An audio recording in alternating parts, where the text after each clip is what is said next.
Assalamualaikum warahmatullahi wabarakatuh. Nama saya Radimawati BR SPD. Di sini saya sedang melaksanakan PPG dalam jabatan. Baiklah, saya akan melaksanakan PPL di mana PPL yang saya ambil di SMP Negeri 3 Simolu Barat, Aceh.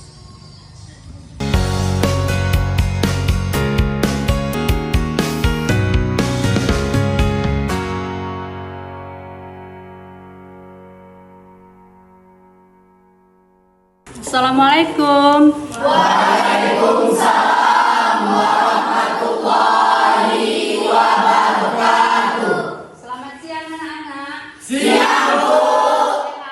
Sehat? Ya, baiklah. Bersiap.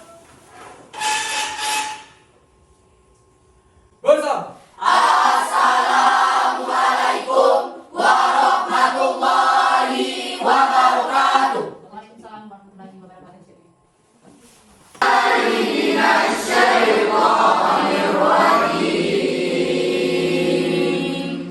Bismillahirrahmanirrahim. Ya Allah, ya Tuhanku, tambahkanlah ilmu kepadaku dan berilah aku pengertian yang sempurna. Amin. Putri Umama, Reza Farisal, Hadir, Bu. Rahman Syah. Sebelum kita memulai pelajaran, kita akan menyanyikan satu buah lagu, yaitu lagu Satu Nusa, Satu Bangsa. 1, 2, 3. Satu nusa, satu bangsa, satu bahasa kita. Tanah bersama. Baik, hari ini kita masuk kepada materi tentang unsur-unsur intrinsik cerpen. Sebelum kita masuk pada materi unsur-unsur intrinsik cerpen, Ibu akan menanyakan tentang materi kita yang telah lalu, yaitu tentang cerpen. Apa itu cerpen? Saya, Bu. Ya, baik. Amel. Cerpen atau juga disebut dengan cerita pendek merupakan sebuah bentuk pesanan detektif yang bersifat singkat, jelas, dan langsung pada intinya, berbeda dengan cerita-cerita fiksi lain atau kata-kata fiksi lain seperti novel. Ya, bagus sekali. Berikan aplausnya. Nah, jadi apa itu cerpen?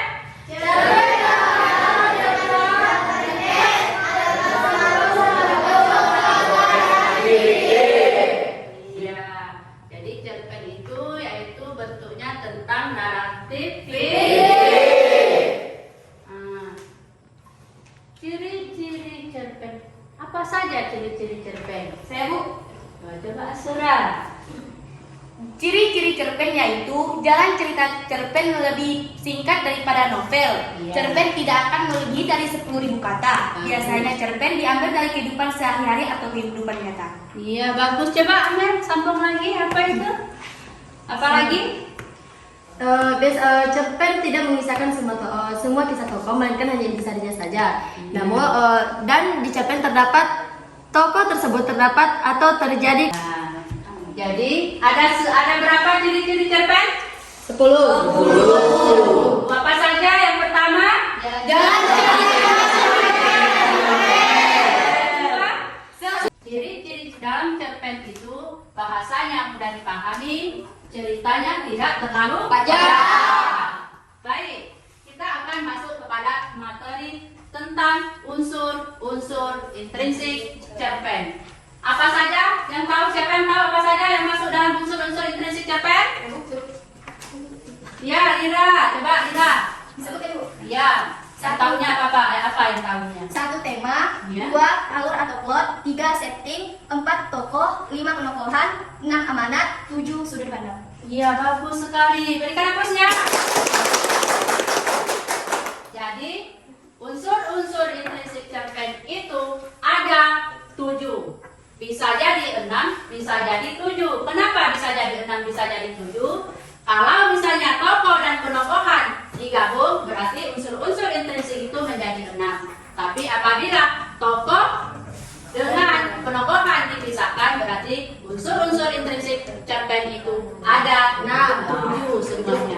Baik, kita lihat apa-apa saja tentang unsur-unsur. Pembelajaran kita hari ini dari melalui kegiatan pembelajaran menggunakan problem based learning, siswa diharapkan mampu yang pertama sekali menganalisis unsur-unsur intrinsik, yang kedua menyimpulkan unsur-unsur intrinsik, dan yang ketiga siswa mampu mempresentasikan hasil dari kegiatan yang ada di dalam cerpen.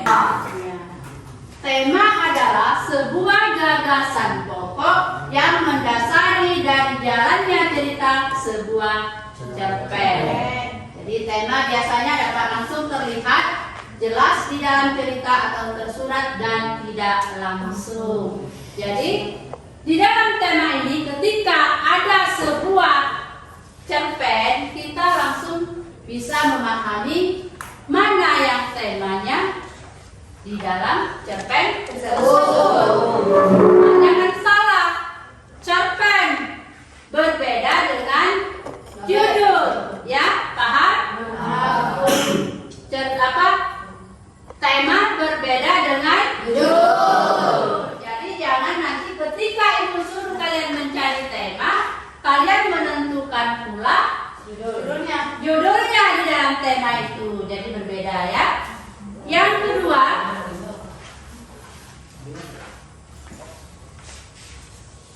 adanya alur atau plot.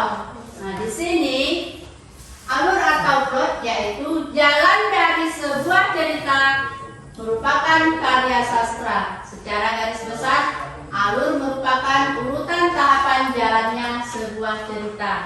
Yaitu urutannya yang pertama sekali tentang perkenalan, dan yang kedua munculnya konflik, dan yang ketiga suatu permasalahan, dan yang keempat peningkatan konflik. Berikutnya puncak konflik, susunan konflik, dan terakhir selesai.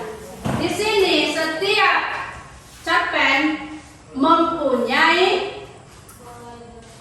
alur atau plot yang dimulai dari munculnya sebuah perkenalan. Setelah perkenalan adanya konflik kecil. Setelah adanya konflik kecil baru adanya konflik puncak. Adanya konflik puncak dan permasalahan. Misalnya kita ambil contoh di lingkungan kita sendiri ketika kita sedang bersama teman. Pertama kita masuk ke sekolah ini kan tidak saling mengenal. Ketika kita mengenal, kita sudah mulai tahu bagaimana sifatnya si A, bagaimana sifatnya si B. Itu sudah termasuk dalam muncul permasalahan. Nah itu. Jadi ketika nanti sudah mulai di pertengahan, sudah misalnya satu semester kita berjalan, sudah mulai adanya pertengkaran, mungkin yang ini tidak bisa diganggu langsung marah. Itu kan? Nah itu ya. Terus yang berikutnya adanya setting. Apa itu setting? Ya,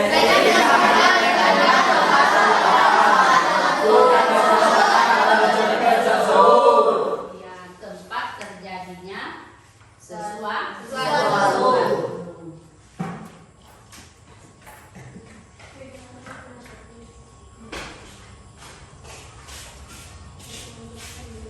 Dan yang berikutnya tokoh. Apa itu tokoh?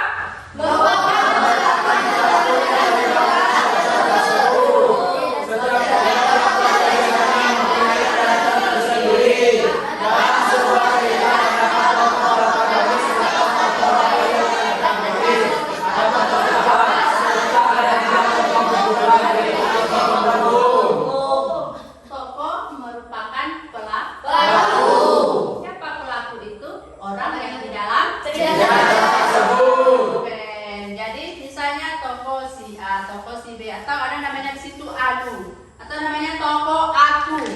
Dalam sebuah cerita biasanya itu kadang-kala tidak menyebutkan nama tetapi adanya tokoh aku.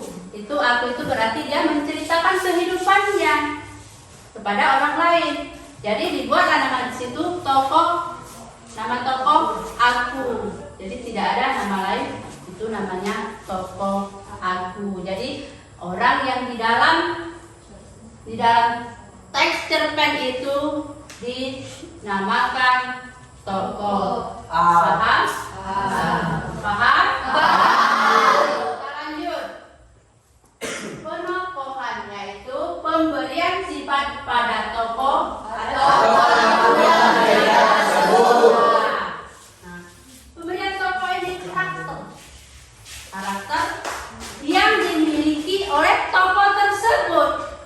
Apakah dia misalnya dia memerankan sebuah nenek-nenek, walaupun kita masih muda tetap kita harus memerankan itu, ya kan? Setiap peran yang diberikan kepada kita harus mampu menjiwainya, harus mampu mencapai apa yang diinginkan di dalam teks naskah tersebut, di dalam cerpen. Nah, nantinya kalau misalnya ibu suruh kalian membuat sebuah tugas, misalnya membuat sebuah drama, berarti semua yang ada di dalam unsur-unsur intrinsik cerpen itu kita harus menguasainya. Nah, jadi tokoh di dalam penokohan di dalam cerpen itu berarti karakternya, sifatnya di dalam teks tersebut, bukan di dalam sifatnya sehari-hari. Nah, jadi beda. Kalau kita di sekolah di kelas ini kita sudah tahu. Oh, si A itu tidak bisa diganggu. Oh, si B sifatnya begini, tidak bisa diganggu. Nah, jadi itu ya. Jadi sudah paham apa itu? Terus yang berikutnya sudut pandang adalah cara pandang pengarang dalam sudut pandang seorang pengarang dengan sudut pandang kita yang meneliti sebuah cerpen berbeda, tapi tidak bisa disalahkan. Menurut si A mungkin pandangannya ini, menurut si Faiz dia saya Bu sudut pandangnya ini nih Bu, tidak bisa. Oh salah kamu Faiz, tidak bisa. Jadi tergantung kita yang menganalisanya masing-masing. Mungkin si si Farah mungkin tentang sudut pandangnya lain dengan Faiz, tapi tujuannya sama, tidak lari daripada teks yang di dalam cerpen itu. Dan yang terakhir apa? Amanat. Amanat ini walaupun penyampaiannya berbeda-beda, tapi tujuannya juga satu. Apa pesan yang disampaikan di dalam teks itu? Itulah namanya amanat. Paham? Paham, Bu. Tanyakan? Sudah paham semua yang Ibu jelaskan? Insya Allah. Nah, baik.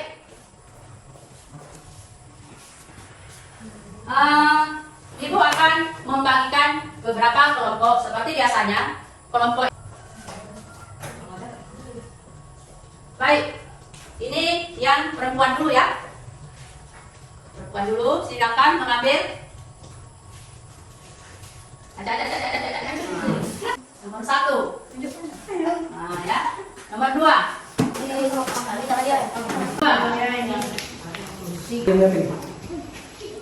Menganalisis unsur-unsur di dalam teks cerpen. Jadi unsur-unsur yang sudah Ibu jelaskan tadi itu akan kalian tuangkan di tulisan. Ya, silakan dikerjakan.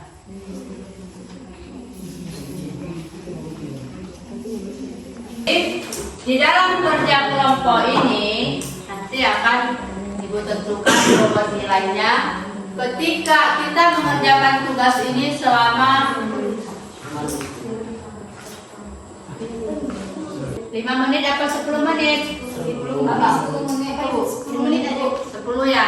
Baik, kita kerjakan 10 menit ya, sudah kita sepakati 10 menit.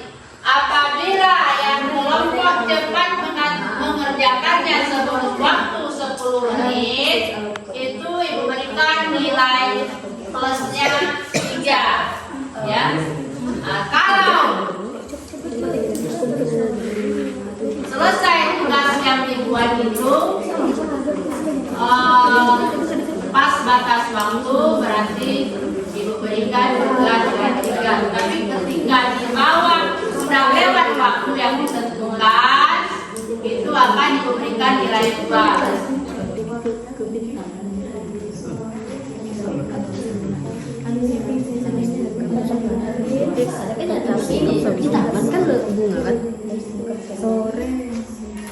Yang sudah selesai ini mempresentasikan hasil kerja kelompoknya. Siapa yang bisa duluan atau Ibu tunjuk? Ya baik, kelompok 2 silakan berdiri untuk mempresentasikan hasil kerja kelompok Anda ya. Silakan. Assalamualaikum warahmatullahi wabarakatuh. Waalaikumsalam warahmatullahi wabarakatuh. Sebelum kami mempresentasikan hasil kerja dari kelompok kami, yaitu kelompok 2, saya akan membacakan cerpen tersebut dengan judul Seperti Bunga dan Lebah. Rif, bagikan saya sebuah cerita yang bisa menjadi pelajaran, kata Risa tiba-tiba dalam sore yang sejuk. Cerita apa? Bagaimana jika aku membacakan sepotong cerita tentang analogi antara bunga dan lebah? Jawabku dengan semangat, yang dijawab oleh Risa dengan anggukan setuju. Kisah ini mirip dengan hubungan antara... Baiklah, ini adalah cerpen dari kelompok kami yang akan dipresentasikan oleh teman saya, Suci Amelia. Kepada teman saya, waktu dan tempat dipersilakan. Assalamualaikum warahmatullahi wabarakatuh. Hasil pengamatan yang sudah kami lakukan dalam teks cerpen tersebut adalah sebagai berikut. Tema di dalam teks cerpen tersebut adalah bunga dan lebah. Sedangkan alur atau plotnya adalah tokoh yang kami sudah amati dari cerpen tersebut itu ada 3 tokoh, yaitu Risa, lebah, dan bunga. Lalu pandang yang sudah kami amati dari cerpen tersebut, lebah memiliki sifat yang tidak boleh ditiru, sedangkan bunga memiliki sifat kesadaran diri. Amanat yang kami dapatkan dari cerpen tersebut adalah kita harus memiliki sifat kesadaran diri dan kita tidak boleh meminta lebih kepada orang yang memberikan kepada kita. Dan seperti itu, Assalamualaikum warahmatullahi wabarakatuh. Waalaikumsalam warahmatullahi wabarakatuh. Baiklah, itu presentasi yang dari kelompok kami atau yang sudah kami amati bersama-sama. Kepada teman-teman yang ingin bertanya dari kelompok 1, 3, dan 4 dipersilakan. Saya. Baik, kepada kelompok 4 dipersilakan. Baiklah, saya dari kelompok 4, saya ingin mengoreksi daripada cerita tersebut. Yang saya ketahui, tokoh dalam cerita yang dibacakan oleh teman saya, teman tadi, ada 4 tokoh. Silakan ditulis pertanyaan dari kelompok 4. Tetapi yang Anda bacakan baru saja cuma ada 3 tokoh. Tolong diperiksa kembali. Baik, terima kasih kepada kelompok 4. Dipersilakan kepada kelompok 1 ingin bertanya. Saya mewakili dari kelompok 1 ingin bertanya kepada kelompok 2. Kalau saya tidak salah, kelompok 2 mengatakan bagian sudut pandang antara lebah dan bunga, keduanya memiliki sifat yang berbeda. Mengapa di situ Anda bisa mengatakan bunga itu memiliki sifat kesadaran diri? Baik, terima kasih kepada kelompok 1. Ya, silakan dari kelompok 2. Siapa yang ingin menjawab dari pertanyaan baik kelompok 4 maupun kelompok 1? Baiklah, terima kasih dari kelompok 1 dan kelompok 4 yang telah memberi koreksi atau tambahan kepada kami. Izinkan kami atau berikan kami waktu untuk menjawab pertanyaan dari teman kami kelompok 1 dan kelompok 4.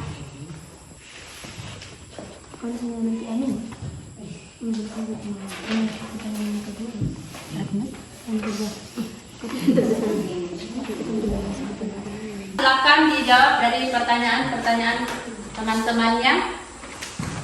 Baiklah, kami sudah mengamati kembali jawab pertanyaan dari kelompok 4 dan kelompok 1. Kami akan terlebih dahulu menjawabkan pertanyaan dari kelompok 4. Saya akan ulang pertanyaan dari kelompok 4. Kalau saya tidak salah tentang penokohan atau tokoh.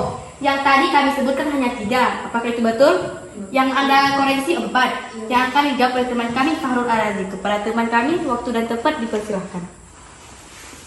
Baiklah, setelah kami amati bersama, tokoh tersebut ada 4 dan yang disampaikan teman kami tadi ada 3. Jadi tokoh yang di cerpen kami ada 4, yaitu Risa, Lebah, Bunga, dan Rifasi.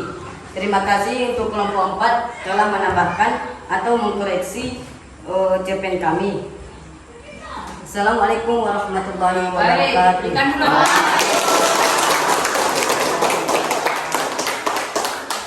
Ya, silakan. Pertanyaan kelompok 2 silakan dijawab. Siapa yang ingin menjawab?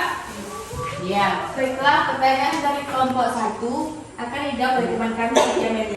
Baiklah, saya akan menjawab pertanyaan dari kelompok 1 tadi. Mengapa kami memberikan sifat atau watak kepada bunga tersebut, yaitu memiliki sifat kesadaran diri?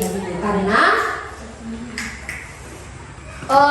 bunga tersebut meminta lebih atau meminta sesuatu yang lebih kepada lebah. Namun pada akhirnya hal yang diminta oleh bunga tersebut tidak bisa diberikan oleh lebah dan hanya menjadikan itu sebagai konflik saja. Lalu bunga itu berpikir bahwa dia harus memiliki kesadaran diri karena dia hanya sebuah objek yang tidak bisa bergerak dan hanya bisa dikunjungi pada saat lebah itu hanya muncul ketika lebah itu mau mengunjungi saja. Jadi bunga ini menyadari bahwa dia seharusnya tidak boleh meminta lebih kepada lebah karena dia juga ingin mencari bunga atau tempat yang lebih indah dari bunga ini. Jadi itu jawaban dari pertanyaan teman-teman kami dari kelompok 1. Bagaimana dengan kelompok 1 dan kelompok 4 bisa menerima jawaban dari kami? Bisa. Alhamdulillah jika bisa. Apakah teman-teman sudah puas? Sudah. Sangat puas. Saya tutup dengan membacakan doa. Assalamualaikum warahmatullahi wabarakatuh. Waalaikumsalam warahmatullahi wabarakatuh.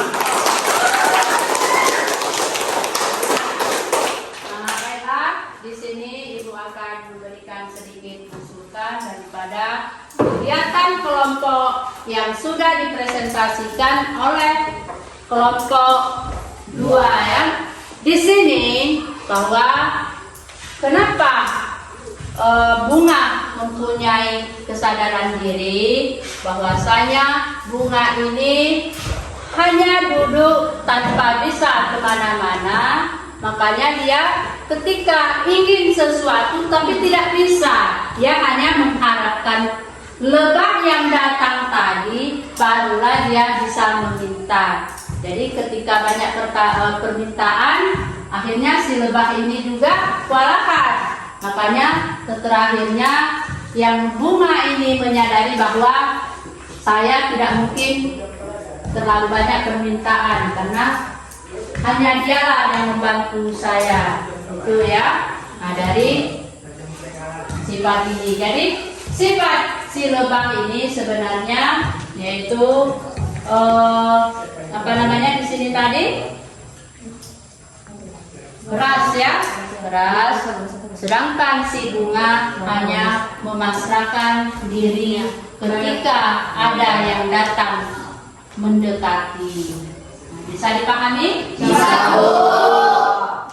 Baiklah, Ibu ingin mengulang kembali materi yang sudah kita dapat hari ini, bahwa unsur-unsur intrinsik itu ada 7. Yang pertama apa?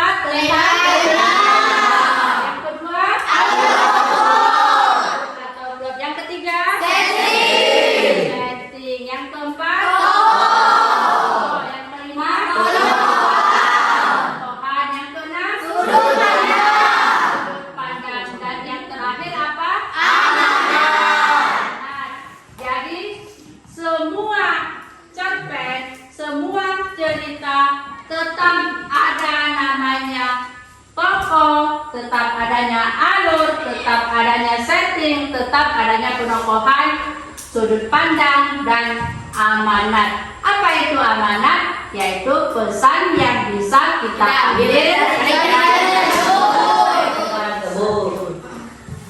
Baiklah, untuk minggu depan kita akan masuk kepada presentasi tentang drama, yaitu sebuah teks cerpen kita akan modifikasi ke dalam sebuah teks drama dan akan kita presentasikan di depan kelas. Ya, jadi carilah teks cerpen dari luar sebagus mungkin dan kita ubah ke dalam sebuah teks drama. Barulah kita tampilkan. Bisa? Bisa, Bu. Ini ada yang bertanya? Ada yang kurang paham apa yang Ibu suruh? Nah, baiklah, untuk hari ini cukup sekian tentang materi kita. Jangan lupa apa? Belajar tentang materi kita yang akan datang dan mengelompokkan semua yang sudah disampaikan. Cukup sampai di sini. Sebelum kita mengakhiri, mari kita sama-sama berdoa untuk mengakhiri pelajaran yang sudah kita dapat hari ini. Mudah-mudahan apa yang kita dapat menjadi ilmu untuk bagi kita ke depan. Silakan berdoa.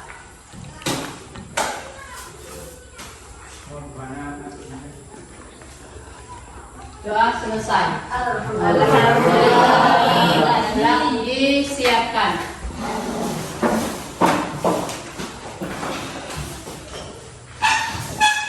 Silakan. Bersiap.